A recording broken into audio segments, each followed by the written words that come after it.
Hər kəsə salam. Belə bir cümləni gəlin ingilis dilinə bir yerdə çevirək. Bu işə müraciət etməyimin əsas səbəbi daha yaxşı imkanlar təqdim etməsidir.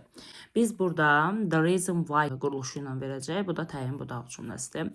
Yazırıq the reason, yəni səbəb.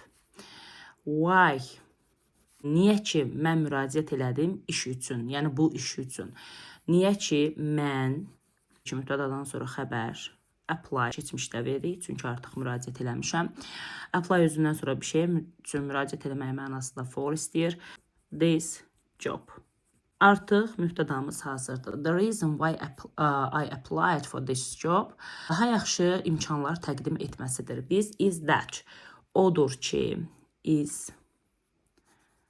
that, odur ki, o təqdim edir daha yaxşı imkanlar. It.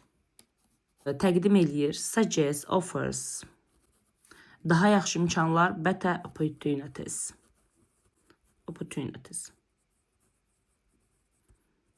Cümlə hazırdır. The reason why I applied for this job is that it offers better opportunities. Əssalam.